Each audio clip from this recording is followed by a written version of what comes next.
I'll start by asking you all this question. Would you wash Jesus's feet? Ooh, Yes. good question. Okay. Why? Oh, You said it very confidently, Charles. So Because the way I understood that whole situation, it was a sign of intimacy. It was a sign of respect. It was a sign of honor. It was a sign of humbleness and just being able to have that intimate type of care. You know, especially from the field that I did for many years. When I took care of people, and when you're bathing somebody or when you're changing somebody's diaper, that's the most intimate that you could possibly be with somebody in this age. And you would be amazed about what kind of connections that those two activities connect you, and how a person feels safe in your care when you do those two specific things, bathe and change. About how secure people feel in your care with that. So. yeah, that's good. What else would make you like? I think a lot of you are like, yeah, I washed Jesus' feet. Why else? I do remember John the Baptist saying how he was unworthy to even remove his sandal. Yeah. And I was thinking of, I know this is a very modern, maybe millennial analogy, but Can we accept those here? of in the Marvel Cinematic Universe, Oh no. if a human touches an Infinity Stone, right, they'll be eaten up by the power of it, and it'll just their body will explode into light because it's too much power for any mortal to handle. And it takes someone of greater power or greater, so it takes the gods or whatever, Thor or someone who has the power to contain that. So I feel like I would not be worthy of even touching his sandal because I'd be incinerated by light. And That was good though. You would feel, there's somewhere I could use that. Yeah, but you would feel, so it'd be like, well, maybe I wouldn't wash Jesus' feet because it just seemed, I'm like the John the Baptist, it just seems like I shouldn't even touch Jesus' feet. I shouldn't get near him. Because, you're not worthy of even doing such a thing, even such a low thing. But then that kind of reminds me of the conversation with between him and Peter, and when he was talking to Peter about this, and Peter was like, well, if you just, I'll wash your whole body. Yeah. You know what I'm saying? So, it was taken in a sense that, you know what I'm saying? Yeah. Why not? Why just his feet? Just do his whole body. Like, Yeah. if that's the case. Yeah. Good memory, bro. Yeah. All right. Well, that just I was thinking. We'll come back to that at the end. The Gospel of John is written by the Apostle John. Just no confusion, not John the Baptist. One of the 12 disciples, apostles. Probably written in the latter half of the first century, so maybe 80 or 90 AD, or somewhere in the last half. And believed to have been the last gospel, the 4 gospel accounts, probably the last one of those written. And it actually is quite different than the other 3, Matthew, Mark, and Luke, 2 of which we've already read in our daily readings. Different, it's still telling the story of a lot of the life of Jesus, but different in that some of the stories that John recounts are different miracles and different things that Jesus did. He's writing some of them down and not writing some down what Mark wrote down or what Matthew. So, there's crossover in all of them, but particularly with John, there's a lot of different material, which is kind of cool. And what we read here, which is the foot washing, Jesus washing the disciples' feet, is unique to John. It's the only account that it's in. And I'll bring that up again, why I think that's significant, just a minute here.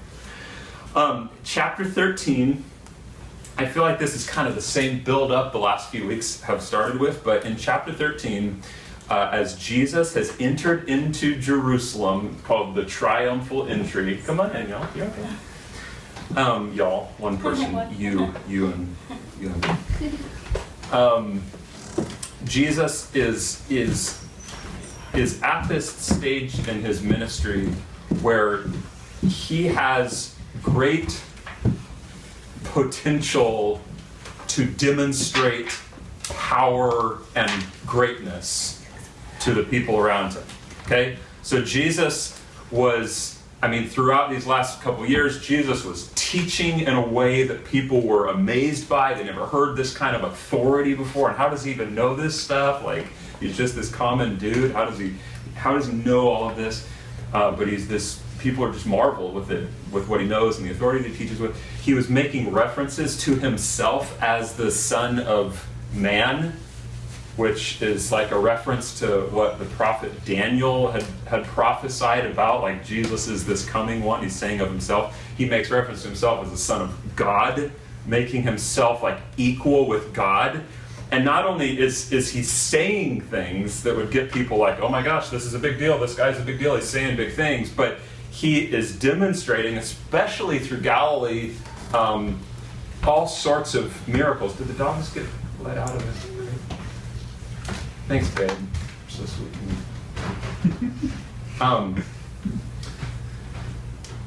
He's demonstrated all sorts of I almost said miraculous miracles, like these amazing signs of his power, and maybe he is actually the Son of God. Maybe he is actually the Messiah, this coming one. Maybe he does actually has the authority that he's speaking with.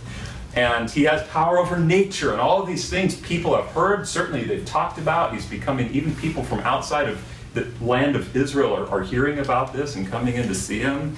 And yeah, Jesus is doing a few weird things that don't set him up to be huge. Like he's saying, hey, don't tell anybody what I did here in this miracle. Like don't say anything. PTSD from the gunshots.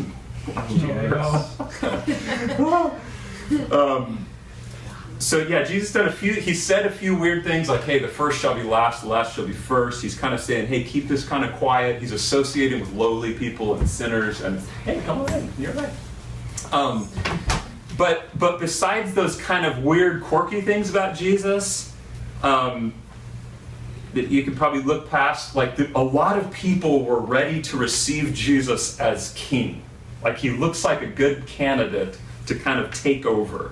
And we see a couple times in the book of John chapter 6, after Jesus feeds the 5,000, or probably 15 or 20,000 people total, we read, when the people saw the sign that he had done, he was making something out of nothing or out of little. He's increasing these bread, loaves, and fish. When they saw the sign that he had done, they said, this is indeed the prophet who came into the world. Perceiving that they were about to come and take him by force to make him king, Jesus withdrew. So he's like, okay, not at this time, no, I don't want you to come and make me king right now. But he saw that that's what they wanted to do, okay?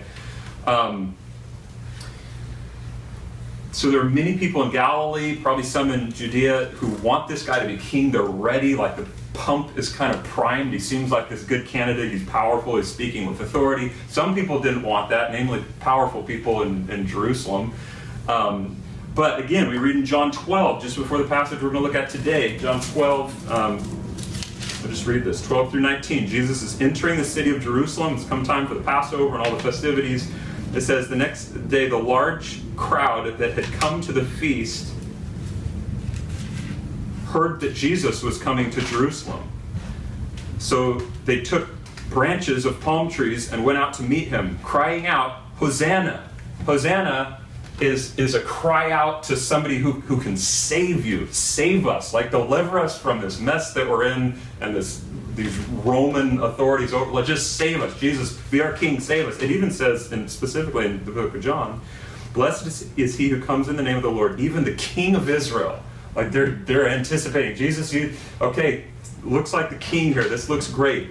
And Jesus, he sits on a donkey and he's answering this prophecy by sitting on a donkey's colt. His disciples didn't understand these things at first, but when Jesus was glorified, they remembered that these things had been written down about him, would have been done. Okay, verse 17, the crowd that had been with him when he called Lazarus out of the tomb, this big, huge miracle, right? Somebody raised from the dead. That crowd they continued to bear witness about this about him. The reason why the crowd went to meet him was they heard that he had done this sign. Okay, so people are coming to see Jesus. Listen to what the Pharisees say in verse 19. So the Pharisees said to one another, "You see that you are gaining nothing," they're telling each other. "Look, the world has gone after him." Okay?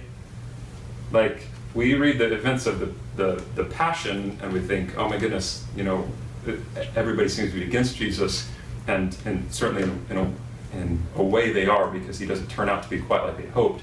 But there is a time right now when there's a large chunk of people who are like, this guy seems great. Like, I'm into this Jesus King guy. I'll put my coat on the ground so that his colt can walk over it to come into Jerusalem. And this looks awesome. So the time has kind of come, it seems like, for Jesus to take control, to take the reins, to finally say, okay, we can stop being quiet about this. I'm going to take control. I'm going to set up my kingdom. I'm going to sit on the throne of David. Power, greatness, it's going to be mine. I'm going to take it. Like, it looks like this is the opportune time for this. So we get to chapter 13, verse 1. Now, before the feast of the Passover, when Jesus knew that his hour had come to depart out of this world to the Father, having loved his own who were in the world, he loved them to the end. Verse 2, during supper, when the devil had already put it into the heart of Judas Iscariot, Simon's son, to betray him, Jesus, knowing that the Father had given all things into his hands, and that he had come from God and was going back to God. If you look at all these things, like, these just seem like introductory to a story that he's about to tell, like a bunch of kind of he's not narrating events right here. He's just giving description of the state of things. And I want you to notice how ripe the time is for Jesus to rule, based on some of these things that are being said. In verse 1, Jesus knew that his hour had come to depart out of this world to the Father. So whatever that means, Jesus could be thinking, I've got limited time to take action. Like, now is the time. I'm about to go to the Father. Now's the time. Verse 2, the devil had already put in the heart of Judas to betray Jesus. So this ultimate epic battle between Jesus and between Satan was very close at hand. Like, something is going to happen here. Maybe Jesus is going to snuff out Satan in this moment. And in just a minute, or past the story that we're going to read here today, Satan actually enters into Judas, and then Judas goes and does his whole betraying thing. But there's build-up here, like, Jesus, this is your chance. Satan is close by, so to speak. Verse 3, Jesus knew that the Father had given all things into his hands. So Jesus is fully aware. And John is bringing this up. I have all authority. God has given me everything, all authority and power. Verse 3 again, he knew that he had come from God. And Jesus knows that he is the eternally existent Son of God. Like, okay, you're ready to jump up and take control and take power. Jesus knew also in verse 3 he was going back to God. So all of these things, the build-up with all the miracles that he's been doing, this entrance into Jerusalem, all the things here that John is even recording before he goes into what he records of the Last Supper. It's all these. Now seems like the perfect time for Jesus to rise up, right, and to make his mark as the ruler of the world and to take over. And so it says, is it verse 3 or 4? Oh yeah, interesting. They put the verse marker in the middle of the sentence there. All of these things are about to happen. Now's the time. Satan's attack is ever before Jesus. He has all authority, all power as the pre-incarnate Christ. Jesus stands up from the table. And I do want, maybe I'm overemphasizing this, but verses 2 and 3, they're not throwaway verses. They actually set the context for what's about to happen. There's not a break in the flow of thought, like 2, 3 goes right into 4. It's even the same sentence here. During supper, when the devil had already put in the heart of Judas Iscariot, Simon's son, to betray him, Jesus, knowing that the Father had given all things into his hands and that he had come from God and that he was going back to God, rose from supper. So this is a big moment. I think John's drawing attention to the moment. We can gather from the other Gospels that probably the part of the conversation that was going on at this time in the meal. Remember what's going on. There's a few things they talk about, but what are those things that they discuss at the meal? Besides Jesus is instituting the Last Supper, this is my body, this is my blood. What else do they talk about from the other Gospels? Going to be betrayed? Yep, talks a lot about Judas betraying him, and I'm going to dip the morsel and give it to, okay. Actually, he excuses Judas during that time, too. Yeah. If you remember, there's actually a little argument or debate that starts to happen at the table. Who's the best? Who's the best? Yes. That's right. Yeah. Luke 22 says a dispute arose among them as to which of them was to be regarded as the greatest. Now you can imagine, it sounds humorous, but you can imagine the disciples, like they're excited about this big entry of their good buddy Jesus. And they're excited that, hey, things are maybe coming to a head here, and I'm kind of with this guy. I'm kind of nervous. I don't know exactly what's going to go down, but I'm with this guy. There are a couple of other incidents or moments that we read about also, I think, in the other Gospels about people kind of arguing or clamoring for position, and they're trying to like make them set themselves, or the James and John's mom was trying to like position them next to Jesus, and but understandably they're thinking, man, if Jesus is this great guy, this big buildup, he's doing all these miracles, maybe he's the Messiah, Son of God, like we're sitting good being next to Jesus. Maybe you've been there, like maybe you have a friend that is famous, or maybe they're about to become famous, or oh my gosh, this is and you think, I need to maintain that friendship because maybe that's going to work out well for me at some point if they do as well as their trajectory is. Man, they're going to be a politician one day, and I can get things that I want. I can get out of jail for free, whatever. So at the meal, this Last Supper, the disciples are doing nothing particularly out of the ordinary for them, trying to position themselves relationally for their own advantage, right? And so we get to this verse 4, and again, this is a unique story in the book of John. So even people maybe who had heard the accounts from Matthew, Mark, and Luke, we don't know the exact timeline, but maybe somebody had heard those before, somebody recounting those events of those that are recorded in those Gospels. When they would read this, they'd be like, oh my gosh, this is something that maybe I hadn't heard before. Jesus stood up. Well, what is he about to do? And at this key moment of time, crowds of people ready to make Jesus king, Jesus fully understanding who he is, how important the time is, he's ripe to be elevated to the highest position. He stands up. And it says in verse 4 and 5, he rose from supper, he laid aside his outer garments, and taking a towel, tied it around his waist. Then he poured water into a basin and began to wash the disciples' feet and to wipe them with the towel that was wrapped around him. Now, you and I can gather, even if you don't know, like in the ancient Near East, you'd wash your feet a lot, more than you would like bathe your body, maybe because you're walking around in a very dusty, dirty land, and there's not just like nice concrete walkways, and I guess there's be some marble or stone, whatever. But it's a dirty place. Maybe you got sandals on or whatever, so your feet get dirty, and so washing your feet was a thing. Okay, so we usually I'll just take a shower. Mary Beth washes her feet sometimes before bed. Oh, these are gross. You walk on these floors? Yeah, our floors are like really clean. So yeah. Or you've walked around LA downtown all day in flip-flops, and at the end of the day it's like just nasty, right? Yeah. So maybe something similar. except you maybe don't have as easy access to a shower as we have. So you periodically wash your feet in a bowl of water as you're entering somebody's home or whatever it is. So Jesus begins to wash the disciples, or begins to dress himself to wash the disciples' feet.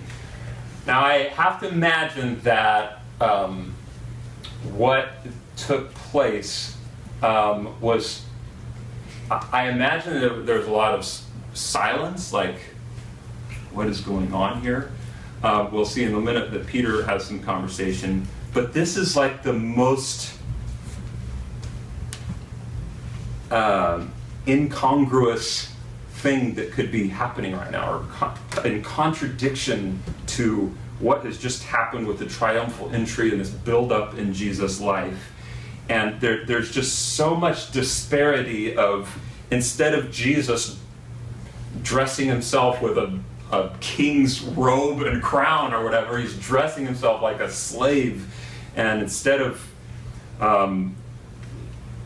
demanding for some servant to come and wash his feet, he is now becoming like a servant, and he's washing the feet of 12 or so of his disciples. Sounds like Philippians 2:6. I feel like this verse or verses come up every week. Though he was in the form of God, Jesus, he didn't count equality with God a thing to be grasped, but emptied himself by taking the form of a servant. Here it is. Jesus is dressing as a servant would dress. So, Jesus begins, he's washing the disciples' feet. I think we find it uncomfortable for two reasons. Peter kind of draws our attention to the first reason. So, in verse 6, Jesus came to Simon Peter, who said to him, "Lord, do you wash my feet?" And in the Greek, you see more of the emphatic you and my. "Lord, do you wash my feet?" Jesus answered him, What I am doing you do not understand now, but afterward you will understand." Peter said to him, "You shall never wash my feet." Jesus answered him, "If I do not wash you, you have no share with me." What's Peter seem to be struggling with here? Just, Lord, how could you wash my feet? What's bugging him about that? The hierarchy. The hierarchies. So he, compared to Jesus, if anything, the roles are flip-flopped, right? Like, maybe he would wash Jesus' feet, probably not, but then he hears Jesus say, "You'll have no part of me," and he was like, "Then okay, then you do my whole body then." And if this is what it takes, it's. Yeah. I think there might be some pride in it too, though. Like. Okay. Yeah. How would it be pride? How do you? Because you have Jesus, you've obviously put this man up on a certain kind of statue. Uh-huh. And they've all just got done positioning in themselves by saying, who is the greatest and things like that, too, at the same time. Yeah. And then, you have Simon Peter wanting to be the leader of the 12 and wanting to be the first person to kind of, take charge, I think. Mm-hmm. Seems to be, yeah. Yeah. Yeah. I think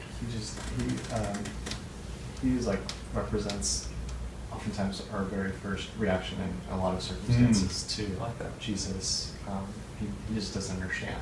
Yeah. And that's kind of what I think Jesus highlights. He thinks he knows the way that God works. Yeah. There we go. And who knows how God works? Yeah. At the end of the day. Yeah. And he wants something to answer. He wants to put into a very concrete answer. Yeah, it's good. Who would wash your feet? Anybody know? Slaves. Okay, so slaves would. It was actually shortly after this time, it was ruled in Jewish rules that this was too lowly for a Jewish slave to do. You might have a Gentile slave wash feet, but not a Jewish slave. Or you could wash your own feet. Or you, this is just the way it was, but you could have your wife or child wash your feet, right? Because they're about the same status as a slave.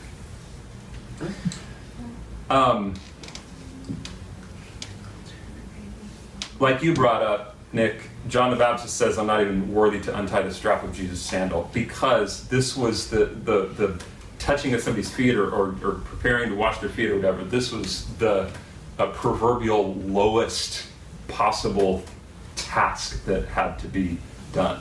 Maybe akin to wiping your butt or something, right? It's like, this is like the dirty, low stuff. And now Jesus, the Messiah, who in the hierarchy is at the very top of the food chain, is washing the feet of just lowly random whoever disciples that are following him.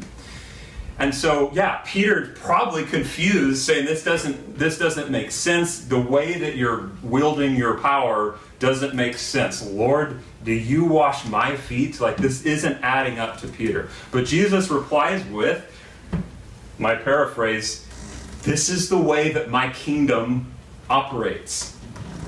And if you can't accept this, then you have no share with me. Or that share is this idea of inheritance. Like you don't have any part of me. Or if you don't let me use my power this way, you don't get me. Now Jesus is maybe obviously like spiritualizing something here, right? In this, he's performing this kind of menial task. But Jesus isn't only giving an example of humility, which he is, and we're going to talk about that. I think that's actually the primary thing that he's doing. But he's giving a lesson on how he will go about cleansing humanity. And the foot washing, I believe, is just kind of a foreshadowing of the greater service that Jesus is actually going to do for his disciples the next day, laying down his life for them, for their sins. And it's like, if Peter can't accept Jesus washing his feet, I mean, certainly he's not going to accept Jesus dying for him. We see Peter struggle with understanding what's going on, maybe in the same way that we would struggle with it. He's struggled, if you remember, we talked a few weeks ago about this thought, once Jesus starts talking about, hey, I'm going to suffer and die, by the way, guys, he's like, no, may it never be, far be it from you, Lord, this should never happen to you. He always speaks in these absolutes, right? And this is, you shall never wash my feet. And a little bit, he's going to say, I will never deny you. And Jesus is saying, Peter, you're not understanding my kingdom. You have to let me wash you. You have to let me cleanse you. This is the only way, through this humble service of a perfect king. If you don't let me cleanse you, you don't get me. You have no inheritance. You remain unclean. If you don't let me go to the cross, like you're going to try to stop early on, and he's about to try to stop in the Garden of Gethsemane, then there's no forgiveness of sin. You don't understand. This is how the kingdom of God is going to operate, and I'm going to accomplish my purposes. If you're unwilling to let me wash your feet, you're unwilling to accept the very nature of the kingdom of God. It's upside down, like paradoxical to the way that we think about power and reigning and authority and leadership. In Luke 22, about that dispute that had come up, probably that led into this foot washing, I think, it says a dispute arose among them as to which was to be regarded as the greatest. He said to them, the kings of the Gentiles exercise lordship over them, and those in authority over them are called benefactors. This is the way that the world uses power, like top down, on top of you, authoritative, taking control. But not so with you. Rather, let the greatest among you become the youngest, as the youngest, and the leader as one who serves. For who is greater, the one who reclines at table, the one who serves? Is it not the one who reclines at table? But I am among you as the one who serves. So it's kind of, this is paradoxical. The kingdom of God, it doesn't go down as we expect it to go down. And Peter is demonstrating probably the tendency that we all have, that has been nurtured in all of us, to view power wrongly. Because it's easiest to think of exercising power as dominating over someone. Peter that keeps coming up in his life, and he keeps swinging and missing. You shall never die. And Jesus says, get behind me, Satan. You shall never wash my feet. And Jesus says, if you don't let me, you have no share with me. He hacks off the high priest's servant's ear, and Jesus says, Peter, put your sword away. Sometimes, like, you ever wonder, well, what happened when Jesus, or when Peter follows Jesus and he's sitting there in Caiaphas's court and he's like warming his hands, and then he starts to deny Jesus to like this servant girl and whatever. It's like, what happened to all his boldness? I think he doesn't know what to do. Like, he's tried the power thing that he understands. Maybe there's certainly some fear in it, but I don't think he's as much of a sissy as he's just confused. I don't know what to do. Like, I tried to fight. I tried to tell you, no, you shouldn't go to your death. I tried to keep you from doing this power thing in this weird way. I don't know what to do. Like, I'm just going to shrink away in fear. And then, let's move on. Verse 9. Simon Peter said to him, this is what you were talking about, Charles, Lord, not my feet only. Okay, if I have no share of you, if I'm not washed, then Lord, not my feet only, but also my hands and my head.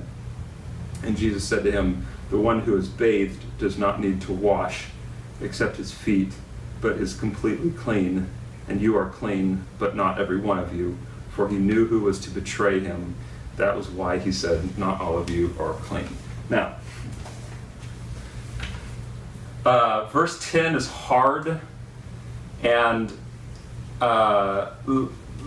maybe we can have a post-conversation if you're just real interested in digging into that. I did a little bit of digging myself, but just suffice it to say, I think, Charles, you had actually a good summary.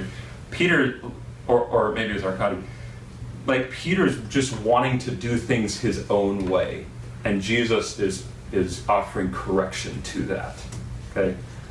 And again, Jesus here alludes to this betrayer, Judas. You ever wonder, like, why does Judas keep getting brought up? And I think in several of the accounts, it's like it keeps he's in and out of the picture, and it keeps being mentioned, especially here in John.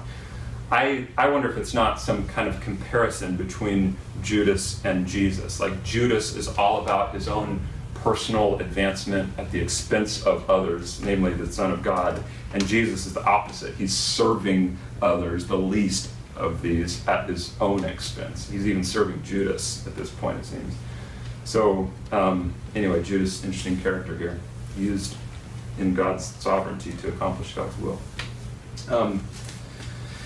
Well, if you notice maybe you have a footnote that says, some manuscripts omit except his feet.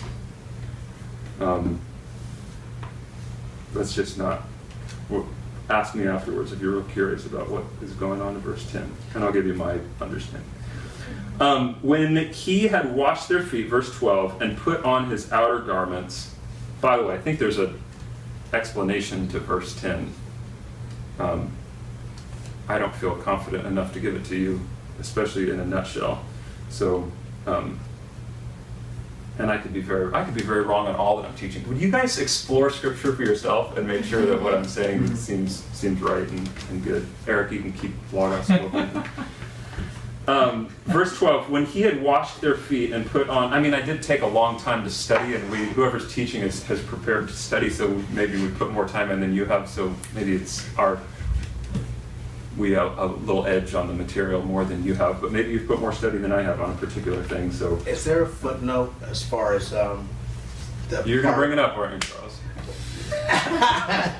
As far as the Judas thing, especially about the expensive perfume that was used when she washed Jesus' feet with her hair, and about how he said that, why are you using that expensive perfume? You could sell it. Yeah. Yeah. Is that around the same time or no? It's that is the chapter before. Oh, okay. And actually interesting, I was telling Mary Beth this earlier, side note. I think there's some kind of comparison that John is drawing between Mary kind of washing Jesus' feet with her hair and Jesus washing the disciples' feet. Again, this is the only gospel that talks about Jesus washing the disciples' feet, and it's just a chapter after the only time that Mary incident is described as her actually washing his feet. The other accounts talk about how she had poured oil on his head, but John specifically remembers the feet portion. So I think there's like, and since they're so close to each other, I think John's doing something with, she's at Jesus' feet, and rightly so. He deserves work, like he commends her for this, and then he's actually kind of turning that around somehow and willing to wash the disciples' feet. Something's going on there, but that's another time. Sorry. No, that's good, Charles. There's a ton in here, obviously. When he had washed their feet, verse 12, and put on his outer garments and resumed his place, he said to them, "Do you understand what I have done to you? You call me teacher and Lord, and you are right, for so I am. If I then, your Lord and teacher, have washed your feet, you also ought to wash one another's feet. For I have given you an example that you also should do just as I have done to you. Truly, truly, I say to you, a servant is not greater than his master, nor is a messenger greater than the one who sent him. If you know these things, blessed are you if you do them." So you see what Jesus is doing. Again, he's kind of messing with their understanding of power and authority and leadership. And he says, you know that I'm your teacher or rabbi, and I'm your Lord and master above you. If in my kingdom, even I, have chosen to become a servant by washing the feet of those lower than me, well, what does that mean for you, disciples?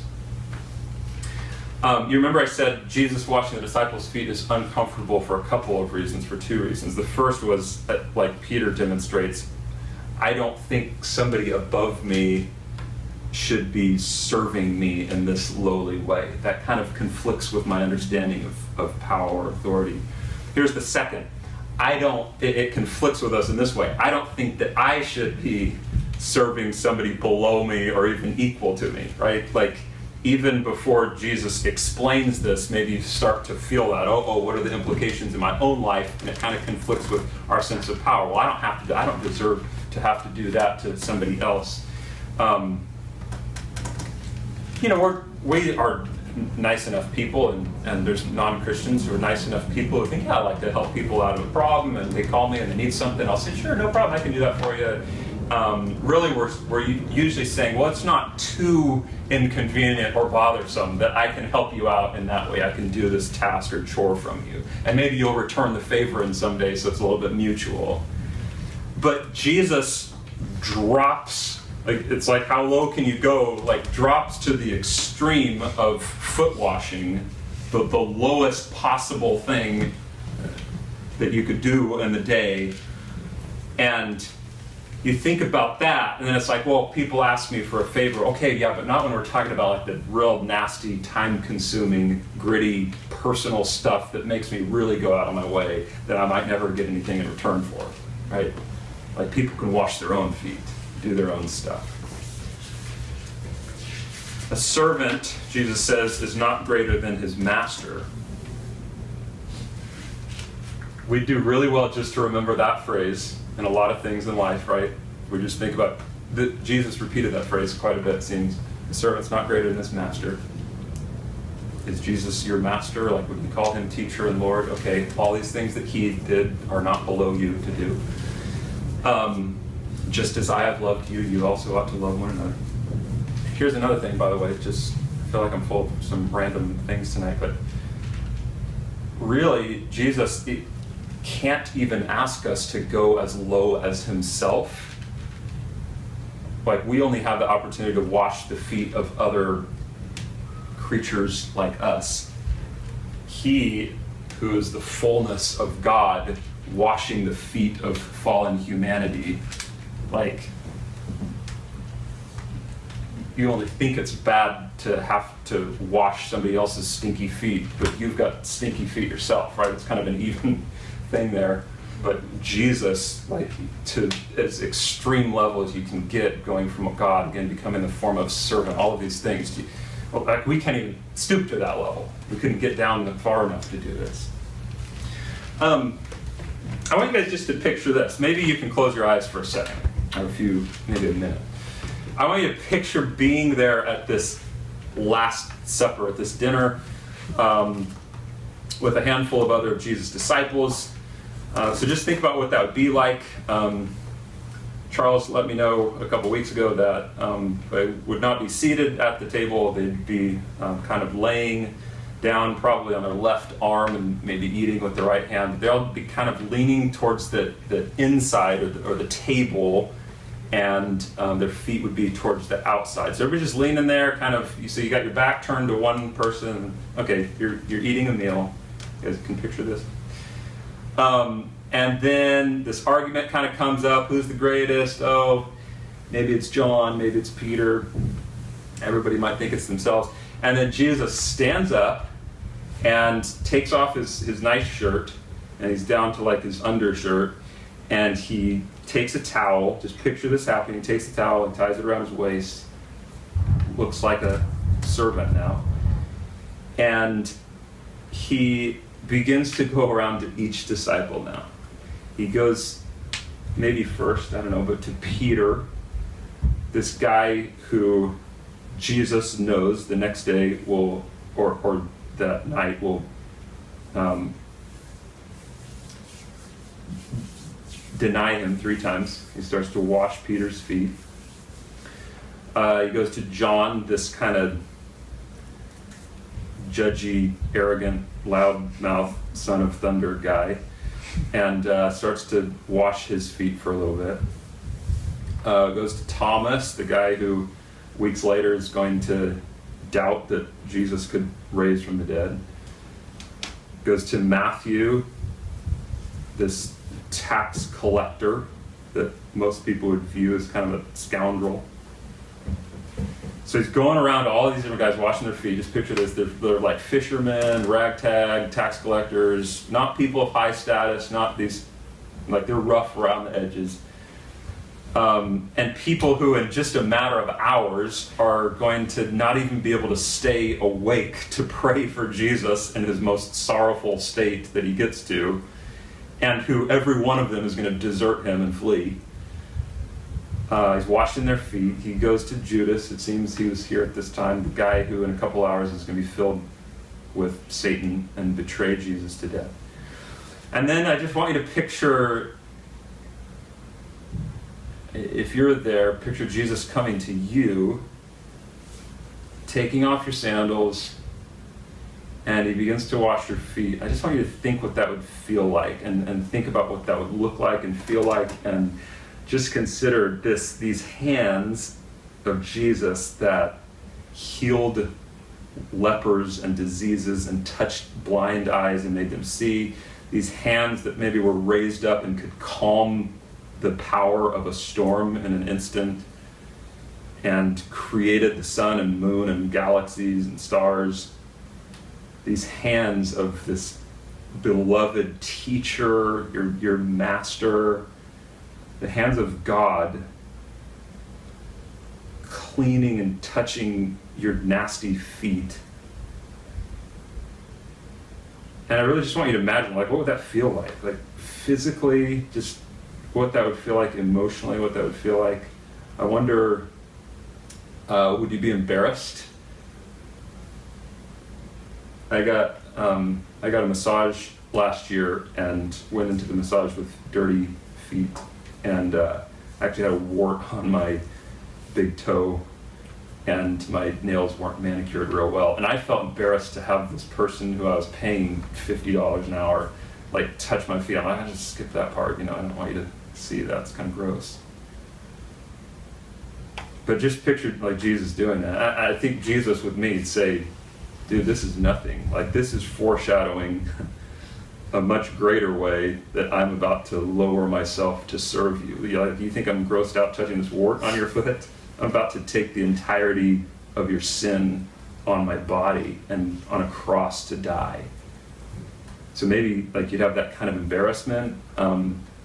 Maybe your embarrassment would be about the pride that you've demonstrated at the table, or that you've demonstrated in the past that Jesus has seen, the conversations that you've participated in about why maybe you're so better than somebody else, or somebody else is worse than you. It's the way you've looked down on somebody, the way that somebody else can just clean their own feet and get out of their own stuff. You might say, Lord, do you wash my feet? And have a hard time accepting it. But Jesus would say, if I don't wash you, you have no share with me. This is how my kingdom works. The greatest becoming the least. I'm flipping the power structures of the world on their head. This is how my kingdom works. The greatest is the least, the first is the last, the humble will be exalted. But it's uncomfortable, right? You can open your eyes. It's uncomfortable that I think some of that same conflict that you feel with the Lord washing your feet is a similar conflict that you feel because of the implications in your own life with others. Two responses that I have been praying and will pray that we have in the strength of His Spirit. One, I think, can we just be amazed at the love and the grace of Jesus to humble Himself in the numerous ways that He did. Even, I mean, this is a foot washing, and it's just a picture of foreshadowing what's to come with His death on the cross. But I love how this passage started out. Jesus, He's with His disciples, having loved His own who are in the world, He loved them to the end. I don't even know how much that is. I don't know, is that the greatest extent to the end of His life? It doesn't matter. He loved them a ton. Can we just be amazed at that? And this, like, maybe there's one characteristic of Jesus that can outshine His supremacy and His rule, and maybe that's His love for us. And can we just be humbled and just worship Jesus and praise Him at the way that He came to save? Because if He didn't stoop down to cleanse us, we would have no part of Him. There's a hymn that says, "Great God, in Christ you call our name, and then receive us as your own, not through some merit, right, or claim, but by your gracious love alone. We strain to glimpse your mercy seat and find you kneeling at our feet." So I think first, let's just be taken back by the love of Jesus for His own, for His disciples, for us. And then secondly, just to say, if Jesus did this, can we convert our worship of Him into loving one another as He has loved us? Like, can we express our gratitude and our praise to Him and serve Him by doing what He has told us to do in serving one another? Like, if He said you to wash Jesus' feet, you know how Jesus would want us to wash His feet right now? He would want us to wash one another's feet, so to speak. Jesus is our example of humility. So I would love to be blown away by the love of Jesus that we could see here in His humility, His love for His disciples, and then take the response of worship that provides in us, and admiration and love for Him, and pour that out on Him to one another.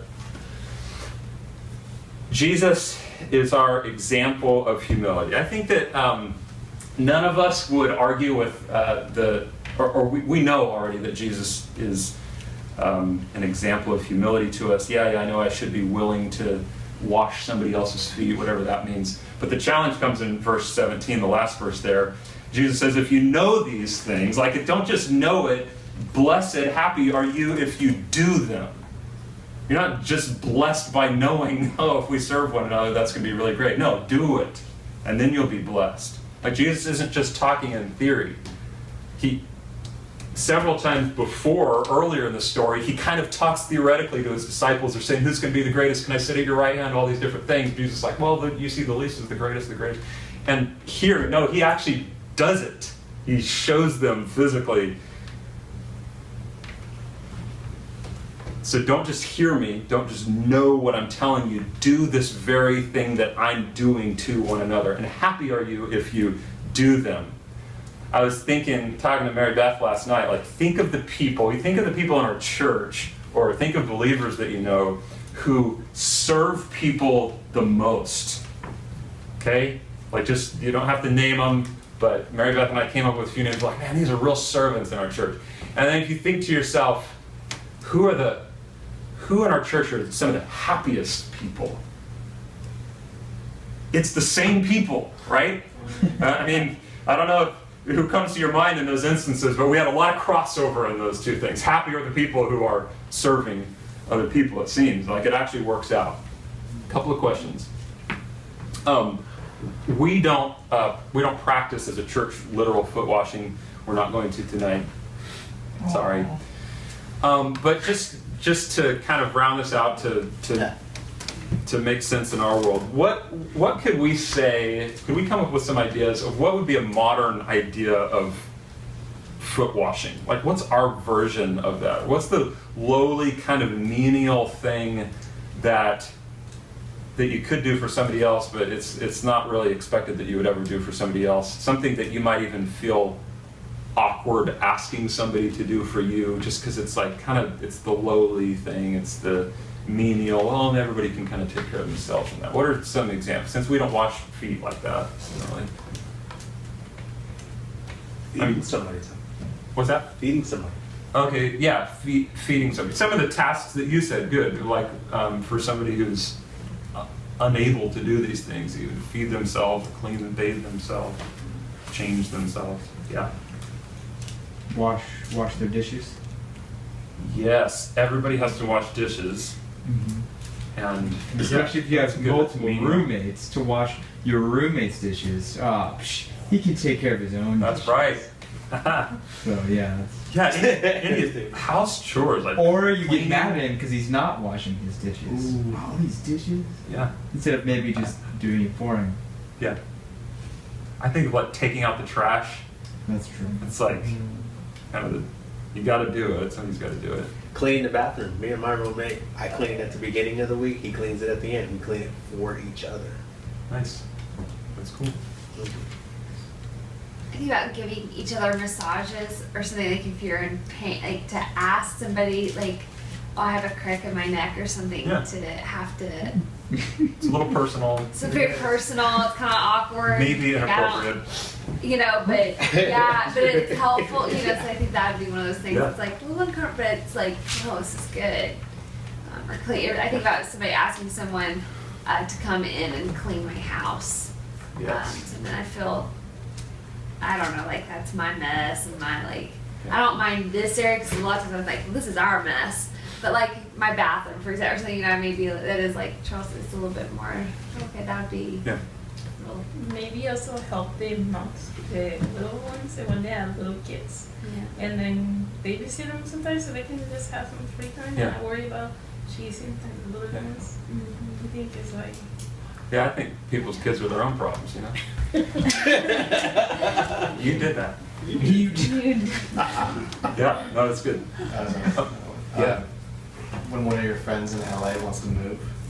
Yes. Oh, that's Somebody huge. Especially if it's like far. Yeah. Heavy furniture, like they didn't pack well, and so there's little things everywhere. Yeah. So. Yeah, go I would ahead. say, and then like these are like physical things, but I think even just emotionally being able to serve people when they're down or sad or depressed, whatever it is. I think when they're in a bad place, being able to emotionally or spiritually encourage and sit and listen and walk through those things is also a way of serving one another. Spending time, that's kind of what you're giving up. Yeah. So Jesus seems to be telling us he is telling us in what he chooses to do here, there's nothing too lowly. I washed feet, and everything else above that, or not quite as bad as that, probably could be thrown in there as well as something that we could do to love one another. We, as a church, we have this app called Slack, right?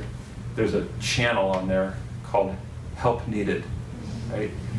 I love, generally somebody puts something on there, it's like, oh wow, somebody responds pretty quickly with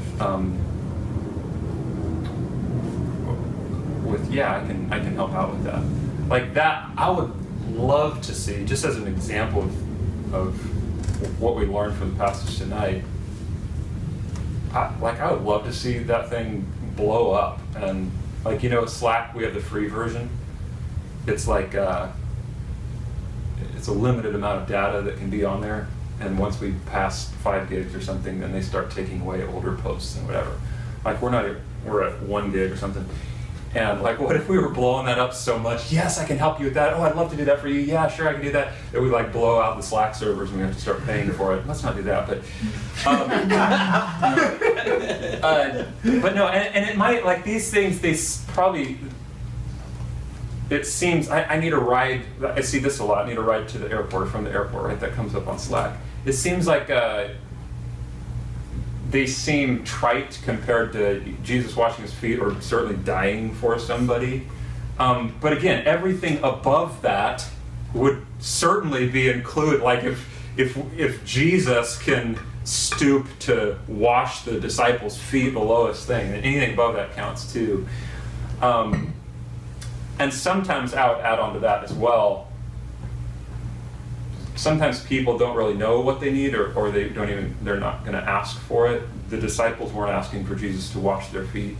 And I don't know if their feet were dirty at that time or not, but like maybe there's even ways that we can look to serve one another in tasks that maybe we don't want to do, that somebody didn't post on Slack or somebody didn't make known in a prayer request or whatever, that we could serve each other. That'd be cool. Just a last question. If the Father instructed Jesus, which I'd say he kind of did, hey, wash the disciples' feet, what excuses could Jesus have made to kind of try to get out of it? If he were more like us and sinful, what could Jesus maybe have said if he was like, you told me I should wash their feet? What might he say? Like, the timing really isn't good. I'm like about to die for you. So. Yeah, that's some big stuff around the corner. Yeah. Just really have to deal with my own things. Yeah. Yeah. These are all, by the way, going to sound like it's an excuse we might give for the things we just talked about, right? And not necessarily trying to get out of those opportunities. Charles, you just said, right? Yeah. that's what he could say. Yes. Really? I think about how, like, in Acts we see, like, the deacons serve the tables because of the elders kind of need to be doing some greater things, like, in a sense. I guess he would be like, there's other people that can do this, but I am above because I can offer you something what we would perceive as greater or something, to easily push that off onto someone else. Yeah, don't you know who I am? Yeah. Don't you know who I am? Okay. God doesn't wash people's feet. Jesus doesn't do this. Yeah. A lot of times our prestige and our clout, whether it's our job or what we're doing or the money, makes us feel distinguished and different. Mm-hmm. Makes us, we intentionally, unintentionally place ourselves above people in some aspects. Yeah. It becomes petty. I think also just, especially in the city, like city of LA, just like your time is like one of your most valuable resources. Yeah. And every time you feel like you say yes to somebody, you're saying no to yourself in a way. Yeah. There's a pride in there. Yeah. I think a lot of reputation. So like, God, like our name is great. It's great and glorious and highly to be exalted and praised. Why am I going to get on my hands and feet and wash feet? Yeah. It's like, I have to preserve my name. Yeah. I mean, if I were Jesus, I'd be thinking, these guys are so arrogant. Like, they're fighting about which one of them is the greatest. Like, that would tick me right off. and I've told them so many times. I've tried to help them out so many times before, maybe it's our version of that, and they're not getting it. Like, they keep doing the same things, and they need help again. I have to wash my own feet. They can do it for themselves, right? But because our teacher and Lord washed his disciples' feet anyway, we can't use those excuses. A servant's not greater than his master. Two final thoughts. Let's be careful that those whom we choose to serve aren't just those who we are buddy-buddy with or who seem deserving of us doing something dirty or a task that they that's difficult to do for them. Like, Jesus didn't wash the disciples' feet because they deserved it or because they're just some super guys that he just really thought, man, this sounds like a great idea to do this for them. And then one other thing, I wonder if just because of what verse 17 says, if you know these things, blessed are you if you do them, or happy a lot of times that's translated. I wonder if as a church, if in our vernacular, as we need a favor or we need somebody to help us out in one way or we're offering to do something for somebody, if we would skip out on these words that we put in a text NP, no problem. Mm-hmm. No problem means that's not a big enough problem, I'll do it for you, right? Or I don't mind.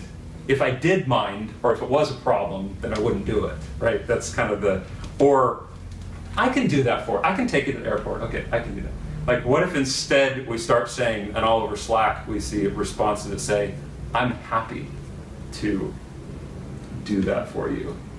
Wouldn't that be such a cool, no, it's not, I mean, maybe it is inconvenient for me, or maybe it is going to take time out of maybe it cuts into my own time, whatever.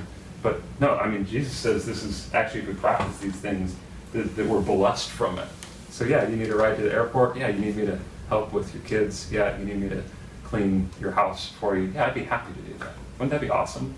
Wouldn't that just kind of turn the world's thinking about things upside down? If you know these things, happy are you if you do them. On in there, let me pray. Father, I want to ask you just to give us the supernatural ability to act in a way somewhat similar to the way that Jesus served and loved his disciples. I truly believe that is miraculous when you do that work in our hearts, when we can truly think about others, even putting ourselves out for the sake of other people. And man, there's nothing maybe that demonstrates who you are more than that humility and service and love. So would you help us to continue to become those types of people, to grow into those types of people? Would you help us I guess some of us to express the needs that we have in life, but more than that we would be anxious as your people to find opportunity to love one another, from the lowliest of tasks to simple tasks that are not inconvenient. And I pray, Lord, that this would be true, that we would truly be a happy people, a blessed people, because we're practicing the kind of selflessness that Jesus gives us an example of. So help us as we grow in this, Lord. Thank you for how I already see this at work in our church. I see you at work in our church, just as we love one another, as we serve each other as family. And may we just continue to grow in doing that. I ask in your name. Amen. Amen.